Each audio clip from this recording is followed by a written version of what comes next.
Let's talk Mississippi State and Arizona. We built this up to be a big game. I don't know if everybody else built it up to be a big game, but we certainly did all last week and all offseason. And in terms of drama, it delivered. Mississippi State gets the overtime win over Arizona.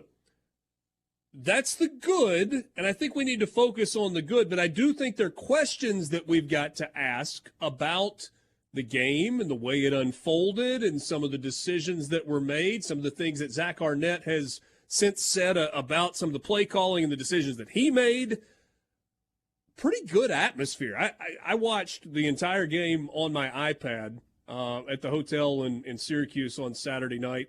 It was, I thought it looked like a really good atmosphere. It sounded good on television. Hey, Dad. Yeah. I mean, there were definitely some empty seats in there, but the fans that were there that were excited and were into the game. The Cowbells were definitely loud, and I think that's going to continue to build into this week with LSU. Coach Jed Fish had a bunch of comments about this after the game. He said he thought it was outstanding and, wants to see that in Tucson.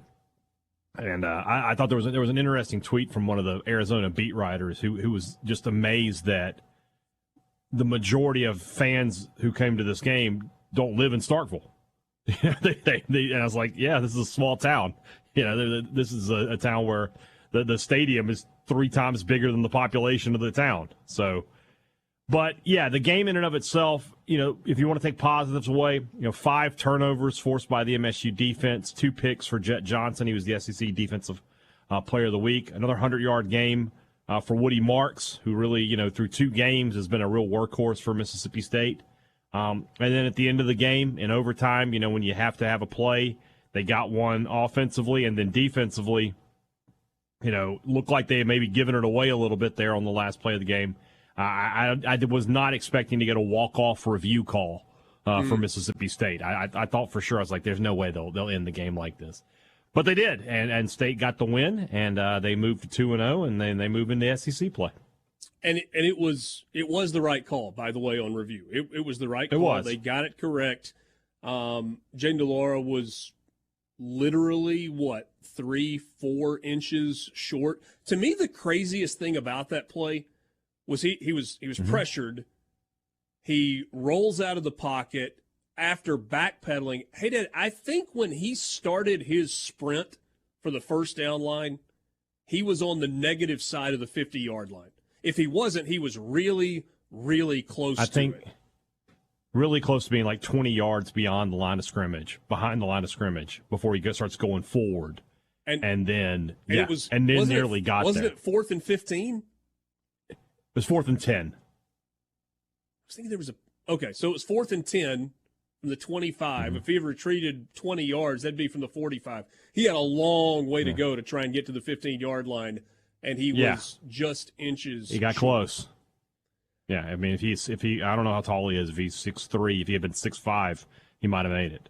Yeah, and it's not like he slid. So, I mean, he gave everything he had to try and get. He gave up his body to try and get that first down. He did. What an interesting game for him too. Like, I thought he played really well at times. Right, he found some big throws. We talked about him scrambling last week, and he did that. Arnett had a funny quip today at the press conference. He said he only rushed for 55 yards. I guarantee if you put a GPS on him, he rushed for 250 because he was just all over the place. You're seeing one of the runs if you're watching on Sports Talk, on SuperTalk TV right now.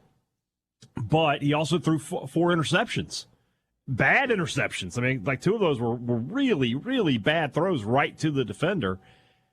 So I don't really know what to make of his performance. Balls also, right? Batted balls, right? Yeah, that where you just right place, right time. But he had some big plays in this game. But he obviously, those 4 interceptions were huge problems for Arizona and a big part of why they didn't win this game. So Jayden DeLaura's stat line was 8 carries for 44 yards and a touchdown.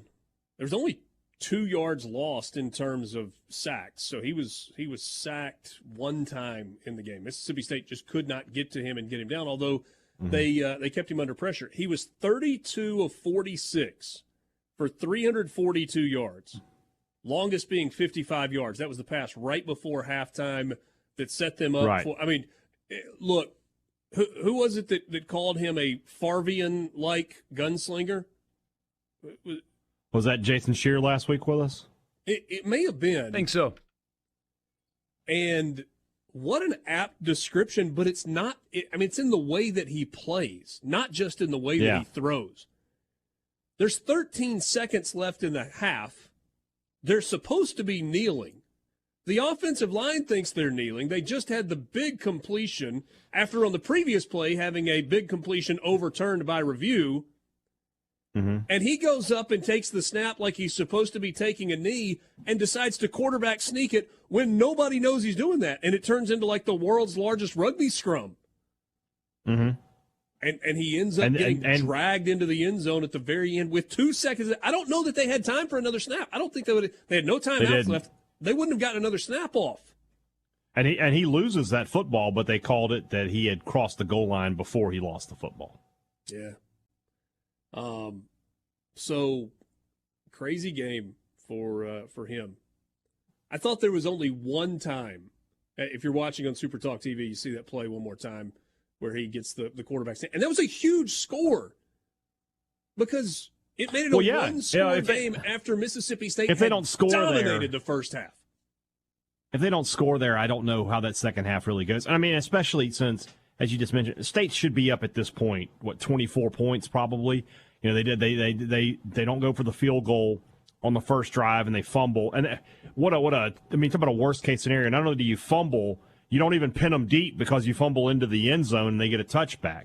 So that went completely wrong for Mississippi State. And then, they had a touchdown called back on a holding penalty, which was one of those why are you holding kind of things. The guy's already passed him. He's past the line of scrimmage. You didn't need to hold at that point, but they did.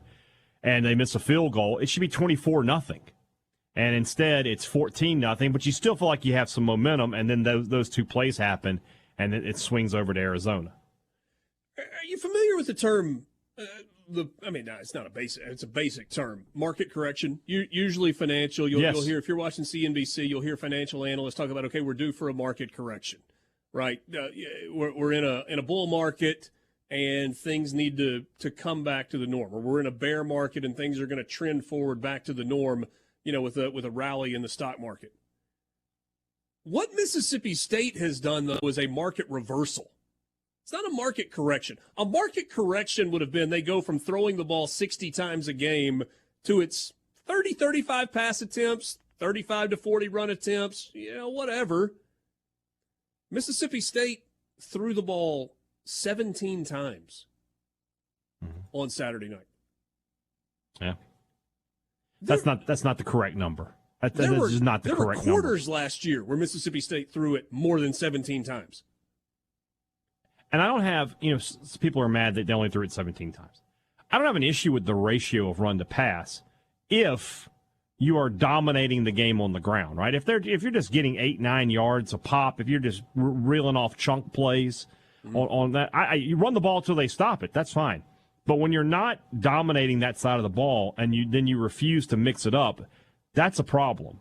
And, they're going to talk to Kevin Barbay after practice tonight. I won't be able to make that. But I'm interested to hear what he has to say about his game plan because it was not a very good one, in my opinion. And then you have on top of that, Zach Arnett, who told us, I'm not going to be involved in the offense. He says, he told us Saturday night, after the fumble, State's given up an 18-play drive, but they force a fumble to get the ball back. He tells Barbay, hey, let's slow it down. Let's be conservative here. And that ends up backfiring on Mississippi State. So Arnett did get involved a little bit with the offense. He said today, he's like, that was a mistake. I shouldn't have done it. So hopefully he'll learn from that mistake. But that's a very surprising admission by Zach Arnett. And offensively, State was just not good Saturday night. Hey, Dad, his words were, we should have been super aggressive. I'm not sure that I agree with that either. Again, that feels like an overcorrection. It's like, just go run your offense. Well, I would tell you is after a turnover, I am a believer in take a big shot. Step on the gas. Try to get a knockout blow right there. You got them reeling, take it. And they didn't do that.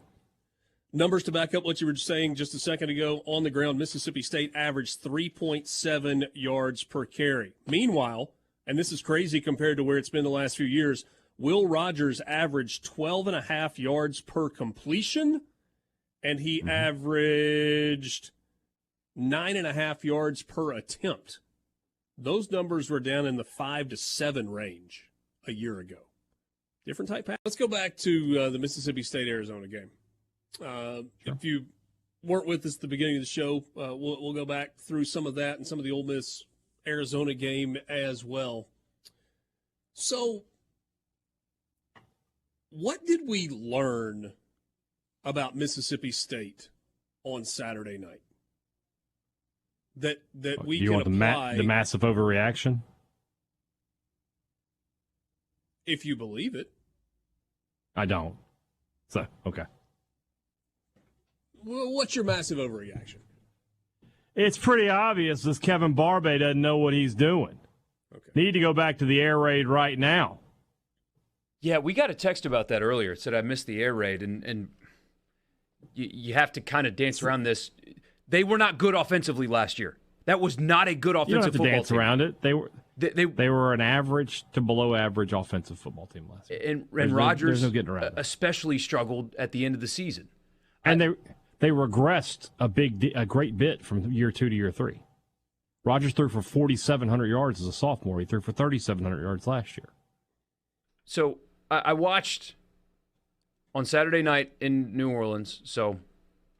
But I did go back and watch what I felt like I missed earlier today. Just watch through blurry eyes. Put my feet up and watch the game and try to fast forward through commercials and stuff and the stuff that I did remember.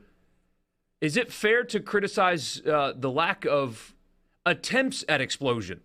Not that they didn't have any explosive plays. It felt like they were very conservative, like Daily Wire conservative.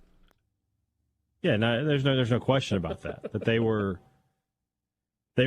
very, very tight for whatever reason. And I'm not a football coach, and I'm never going to be one. But I just believe that sometimes you just have to call 4 verts. You just got to say, we're going to the end zone here. We're throwing the ball deep. We'll throw it up there. Let your guy make a play. I don't care who you want to throw it to. Throw it to the guy who's least covered, but throw it. Just to do it. And if you break a big play, great. It's got to happen. And I thought State ran the ball with a lot of success in the first quarter. They were really gashing that Arizona defense. Their line was blocking downfield. And I just feel like the early success at that made them think they could just shut up shop and just run the ball the rest of the game. And Arizona wasn't having that, and they made the proper adjustments, and State didn't readjust to it. I mean, you look at Rodgers' numbers, he completed 76% of his passes. He was 13 of 17 with 3 touchdowns. So it's not Rodgers that's the problem. The problem was the game plan in this situation. I don't ever like saying, well, if you take this play out, then it was only this, because that's not fair. Yeah. Because a football game is its entirety. But in regulation, Will Rogers was 12 of 16, so that's 75% for 138 yards. Is that right? Mm-hmm. So that sounds right, sure. 137 yards and 2 touchdowns. Yeah. He added, what was it, a 20 – how long was the – 29-yard 29-yard screen pass mm-hmm. to Pittman, right? Yeah, it was a good Jeff run Pittman. after the catch. I mean, you want to talk about a downhill run. Mm-hmm. Jeffrey Pittman's doing some impressive things. He does. He looks good as the backup. And look, Woody Marks, 24 carries for 123 yards and a touchdown, averaging 5 yards a carry. He's running really, really hard. They're doing some good things in the running game. But to me, the thing that stood out more than anything, and especially in the first half, Mississippi State didn't capitalize on what Arizona gave it. No. There were 4 first-half turnovers. Well, I remember last week when we were talking about Tulane, and we said they had 5 turnovers against South Alabama, but only won 37-17. Mm-hmm. Well, State did a worse job of that. They had 5 turnovers and only won 31-24 in overtime. They could have been up 24, 28 points in the first quarter of this game. Yeah. Had the fumble going into the end zone. Mm-hmm. Cost him at minimum 3 there, but probably 7. Wait, that was a 4th down play. That was fourth down. They went for it on fourth. Yeah. So what it cost them was 18 yards of field position instead of having the ball at the 2-yard line because it was a fumble through the end zone. Arizona got it out at the 20. Right. I think Arizona deserves some credit, too. That's a better football team than Mississippi State played a year ago. I think they'll be a bowl team. They'll be a 6-win, possibly 7-win team. They're good enough. Delora's good enough. Jacob Cowling was really impressive. Really good football player. Their receivers are good. Michael Wiley was a pretty good player. McMillan had a huge game. Good grief. He had 8 catches for 161 yards and a touchdown. Yeah, just really. I said their skill position guys are good. They just didn't have what it takes on the 2 lines of scrimmage. But when they get into Pac-12 play, that takes care of itself. But they kind of did, didn't they? I mean, they forced overtime in this game. Because they started loading the box with 7-8 guys, and State didn't adjust to it. When they were playing their base defense, so there's the question: why did Mississippi State not adjust? That's the question I can't answer. Is it because I don't know what Barbay's thinking there. Is it a why don't they, or is it a can't they? And we're going to find out. You can't answer that question. But Will Rogers, Air Raid's a different offense. It was predicated on short passes, but testing teams vertically is not something that he did against the better teams that they played. And now there's going to be somebody out there that'll pull up cumulative stats where you've got FCS teams in it and stuff like that, and that's great. But everybody has eyes and saw what we all saw. If a team's going to stack the box and stop the run, how do you get them to stop doing that? You beat them vertically. Are they? That's what this offense was promised to be. That's the thing that bothers me is that and I went to practices. I saw what they were doing. They were throwing the ball down the field. They were using a lot of motion, a lot of deception. They're not doing that. It was beyond vanilla. It wasn't vanilla ice cream. It was just white ice cream. There was no flavor to it whatsoever. It was not acceptable. You can't promise one thing and then deliver another like that. So Barbay, he's got a lot to answer for after this game. I'm interested to see what he says tonight after practice.